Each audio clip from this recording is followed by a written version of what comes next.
Hello everybody, I'm the introverted astrologer and today I'm back with a video that I'd promised to put together. This is my take on Elon Musk and his near future. A big thank you as always to all of you for your comments. I do read all of them. Sometimes I can't respond if I think it will jeopardise my impartiality. My biggest love is for astrology, and I want to convey to people what the planets are telling us, much more than I want to convey my own personal opinions. And one of the questions that we'll be looking at in today's video is whether Elon Musk is going to be an advantage to Donald Trump's presidential bid. We'll also briefly consider whether the intense bromance between Trump and Musk actually has any weight to it, and we'll have that overview of Elon Musk's next couple of years. He's on the brink of a whole new life cycle, and so let's take a look at the shifting picture of Elon Musk's fortunes. Now, what had I seen that had made me want to do a video on Elon Musk? Well, it was something in his progressions which coincides with around the time of the American election. And it may just be a coincidence that he has a few things drawing together at the moment that coincide with election year, but we'll take a look at his near future anyway. And so in front of us you can see Elon Musk's natal chart in the centre. Now, amongst the tools that astrologers use for making forecasts about the future are two techniques which we call progressions and solar arc directions. So we'll start by looking at the progressions, which are using the symbolism of one day in our ephemeris for every 1 year of life. We'll note that Musk was born in June of 1971, and so he turned 53 earlier this year. And to calculate his progressions, we'll move 53 days forward in our ephemeris from his birthday, and the green glyphs placed around the chart are showing us these new progressed positions and the position of the progressed ascendant and midheaven. And so what had caught my eye is that the progressed midheaven had moved to conjoin with Elon's natal Venus earlier this year. This midheaven represents the point of us, which is all about our standing in the world. It's our public role. It could well be our career aims and our profession. And we might find sometimes that the midheaven conjoins with our Venus when a personal relationship is going to be very prominent. But equally, it could also play out if we're going to have increased levels of socialising and much greater public visibility. Venus can also say something about our personal values, and so the midheaven may point to a time when our personal values are being brought to the public stage, under the public spotlight for the world to see. Now, this aspect would have been precise in late May 2024, but we must bear in mind that this birth time we've been given may well not be exact.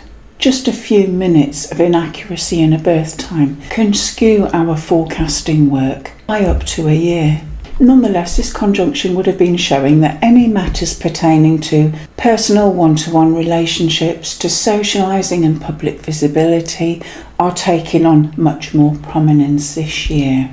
And I did wonder whether this coming together of the progressed midheaven and Musk's natal Venus was speaking of his endorsement of Trump after that July assassination attempt, because this new bromance has received a lot of press attention, and Elon has also placed huge amounts of his physical and his financial resources solidly behind Trump's campaign to be president. And of course, because he has been publicly supporting Trump in his campaigning activity, there have been vastly increased levels of socialising with people.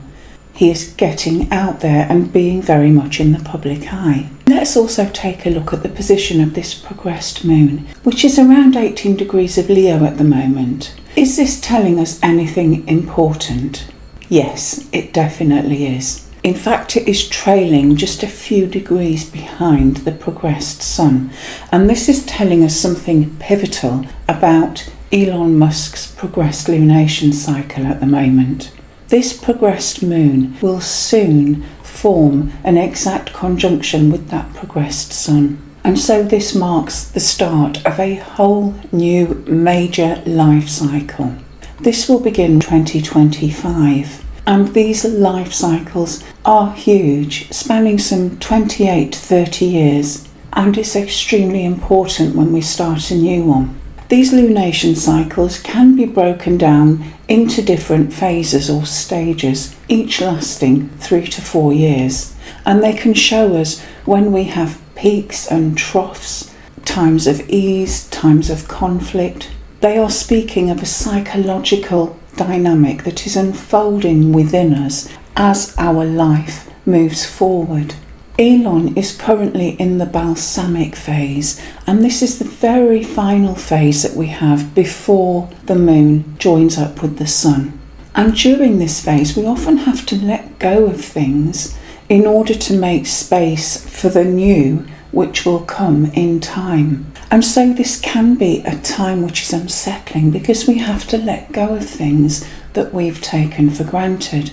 There may be changes to where we live, what we earn, what we do for a living, our state of health, who the people around us are, and this can be unsettling and disturbing. It doesn't stop us making achievements or bringing big lifelong ambitions to fruition, but the simultaneous loss of some constructs in our life can be unnerving. This balsamic phase lasts around 3.5 years, and so this is also coinciding with the time when Elon has taken over Twitter and lost a chunk of his mega fortune. Might his judgment have been skewed during this more difficult balsamic phase? He still has a few months of this phase to complete before his new moon becomes exact.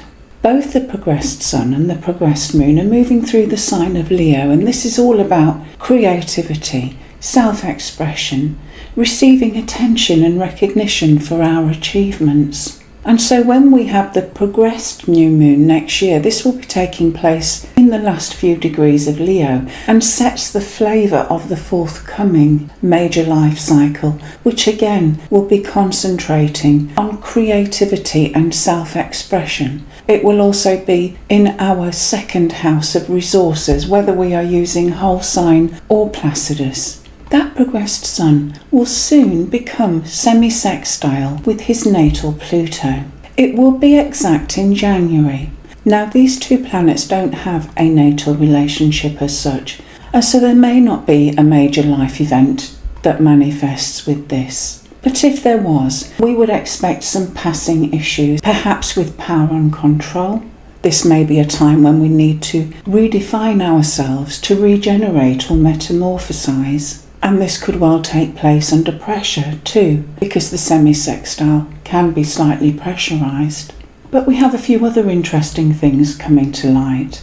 For example, this progressed Sun is soon going to square this natal Jupiter. It will be exact in August of 2025. This joining together of Sun and Jupiter could well coincide with a time when Elon is overstretched, when he is forced to expand beyond his comfort zone or to exceed his limits. His judgment might be skewed, and sometimes we can plough a lot of energy and resources into projects which prove futile. In this case, we'd be best advised to move on and cut our losses. Again, there is no natal relationship between the Sun and Jupiter, and so we'll have to wait and see how this year unfolds.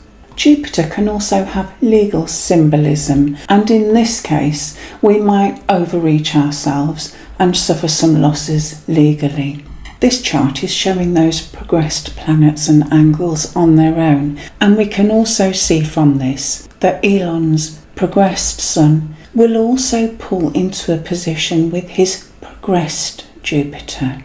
Not just his natal Jupiter, but progressed Jupiter too. And when progressed planets join up in this way, it doesn't necessarily speak of an external event, but it is saying something about our internal dynamic. We are driven from a feeling or an impulse inside. Something within our psychology or emotions is pushing us in a certain way. And in this case, Elon's inner psychological dynamic is pushing him to expand and expand, potentially maybe even more than is wise or merited.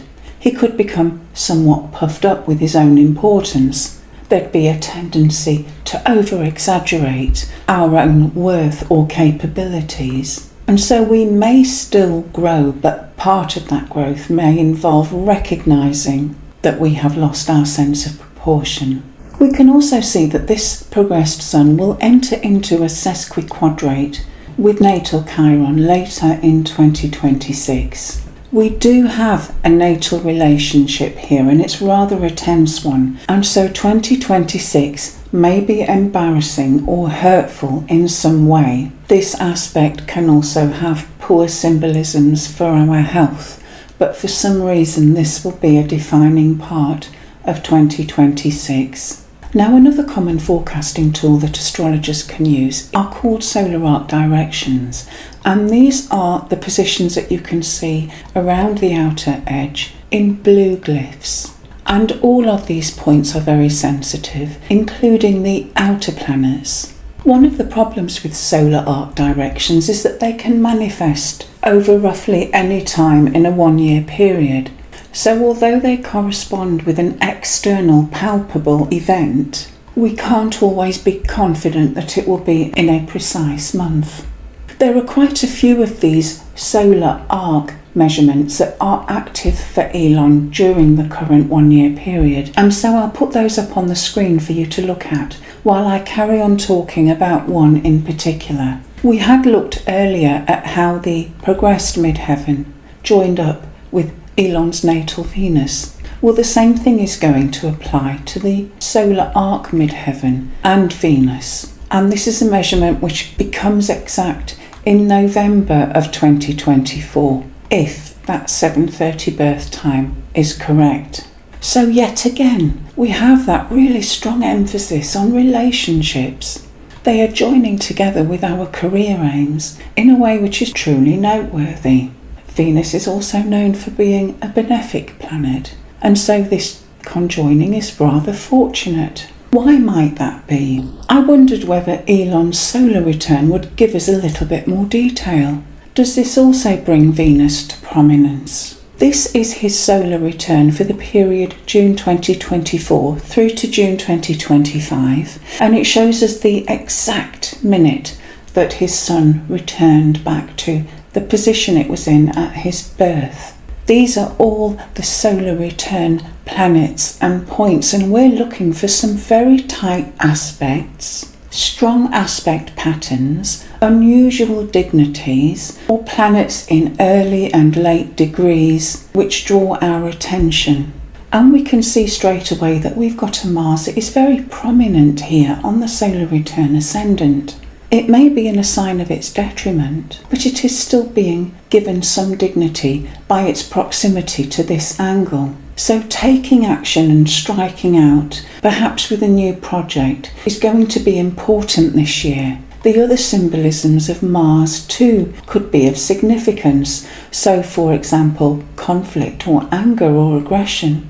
But we know that Mars generally is going to be an important force. The Taurus ascendant is also drawing our attention to things like finances, stability, resources, security. Venus is the chart ruler, and she is making a very close trine with the Moon, and we have a partile aspect between Saturn and Mercury. So there is an emphasis on our ability to concentrate hard on the finer detail, to apply our mental powers with great precision and self-discipline. Moon is also in the degree of the node, and so issues relating to women, to emotional security, are also prominent. Let's hone in further by bringing in Elon's natal chart. which is in the centre and displaying the solar return planets and points around the outside of this chart in the pale blue background. Can we pick up any strong connections between the natal chart and the angles and the solar return chart? I don't know if you can spot that once again Mars is being brought to prominence, because Elon's natal Mars is actually on the solar returns midheaven. His node is in that area too, and so this is telling us something about his connections in a way which is related to his public or career aims. Mars is telling us about drive and passion and energy. It's very much an initiatory force, speaking perhaps of new career projects, which is indeed what Elon has initiated by way of joining forces with Trump. And we can also see that that solar return Venus is in the area, very close indeed, to Elon's natal ascendant. And it is also conjunct his Mercury. And so this is emphasising a relationship between Venus and the angles, which we've already seen in his progressions and his solar arcs. So we know already how important these relationship matters are. Joining together with Mercury too could be speaking of contracts or agreements in relation to finances, because Venus can represent money and Mercury is communication, contracts and trade. The ascendant of the solar return is falling in Musk's 10th Placidus house, the house of career. If we were looking at the whole sign chart, it would be highlighting the 11th house of our hopes and wishes, and this is also a house which is very much concerned with organisations like charities or groups, social or humanitarian aims. But is this chart hinting at great strides forward in life generally? I'm not sure it is. This is indeed a year of expending a great deal of effort. We can safely say it's an active year. There is a focus on important relationships and resources, but there is a distinct lack of involvement by close aspect, by bodies like Jupiter. And although we have solar return Venus near the ascendant, solar return Saturn is actually squaring the natal Venus within a minute of being exact. The solar return moon too is very important because of the relative speed of the moon, but the strongest interaspects it makes are this trine to natal Mercury, and even then this isn't exact. But to be absolutely sure, I stepped back in time to have a look at the Converse solar return for the year which covers the election, and on seeing this return my jaw dropped, because there, bang on the midheaven, you can see the Sun and Mercury. They are assuring us that Elon's public visibility and career are very much in the public eye. We will often see the solar return Sun on the midheaven in times when we are making great strides forward professionally. The very closest aspects that are being made involve Pluto, Sun and Neptune. And we can sometimes see a very strong, tight Pluto when we are going to have to totally change or metamorphosize. If it had been Pluto on its own on Musk's midheaven, this wouldn't have necessarily meant a victory or a great step up politically. But Pluto is on the Sun too. There are a few aspects which are not necessarily going to be a blessing, and the Uranus-Moon conjunction is one of them. The chart ruler is Venus in the 8th, so quite an intense placement. However, we must also weigh up the fact that Venus is in Taurus, its natural home, and this gives it some extra help. How does this compare to Elon's natal chart? We certainly are going to have a year of change, because we can see that the ascendant of this solar return falls bang onto his Uranus. Uranus, which can be unpredictable, changeful, rebellious, the iconoclast. I wondered whether some of this potential success that is being flagged up by the return sun on the midheaven is actually speaking of the Starship rocket booster being successfully manoeuvred back into that pair of mechanical arms. This was a major feat of engineering, a record breaker, grabbing worldwide attention. However, there is no doubt from this that Elon is going to be a valuable asset to any campaigning party this year. This could be a year of recognition, professional visibility, and any of the campaigning parties would do well to have Elon on their side. I had found that Kamala Harris's chart was slightly stronger than Trump's position around election time, and it is the charts of the actual presidential candidates that we look to try and evaluate who will be the next president. But we know that Elon Musk is probably going to try to gain personal power by aligning himself with Donald Trump.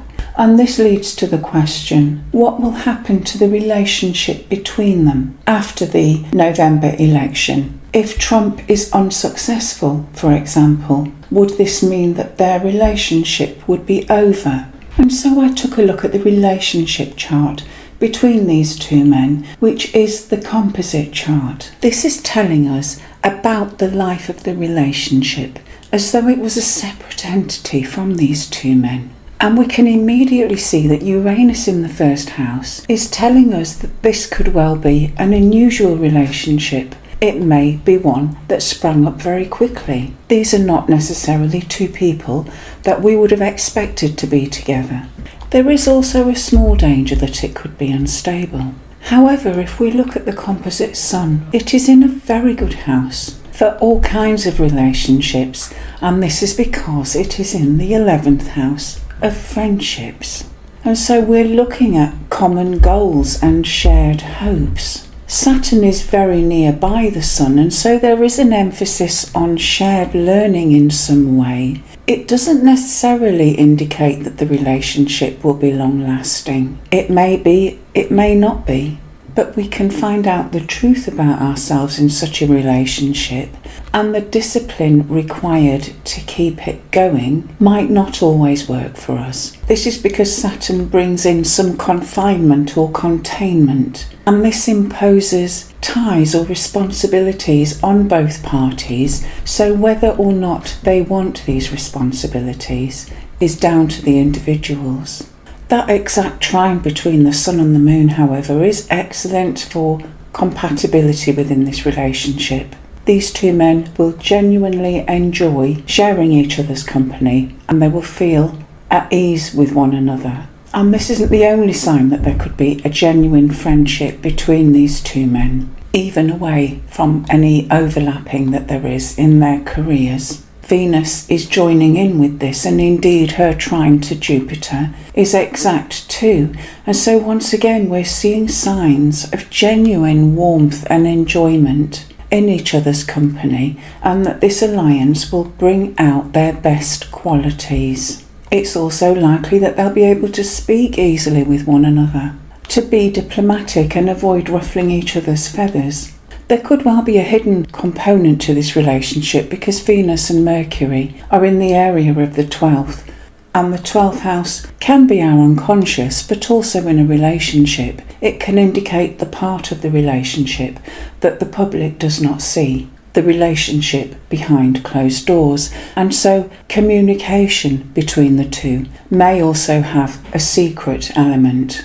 There are positives to having Venus in the 12th too, because there's a greater chance that both these men will be able to put their egos to one side for the greater good of keeping their alliance. Will there be any pitfalls to this friendship? Something that we must bear in mind is that the composite has a very strong Neptune. In fact, Neptune is also with Jupiter, and both are square to the ascendant. In fact, this is bringing in an energy that has a certain amount of speculation or risk-taking with it. The risks that are taken may not be well-founded or realistic, and this is because Jupiter and Neptune together are a pair which can lean towards delusion. The feelings of optimism, well-being and happiness are so strong that they can distort our perspective. And if we become over optimistic, we may take foolhardy risks that don't pay off. And I think this is the strongest danger in this particular composite. It has many positive attributes, but there is also this inherent propensity for taking risks, for speculating, and for being over-optimistic. Now, provided both men are able to work through any confusion that this brings and a few ups and downs, then this relationship may also prove to be a source of great growth and genuine enjoyment. Thank you for watching that. As election day looms closer for my friends in the United States, I do wish you well. I do believe the outcome is already written and no one person will be able to change this unfolding process. As ordinary humans, the only power we have is the act of getting registered and casting a vote. The rest is out of our hands. May God bless you all and keep you safe, and good luck.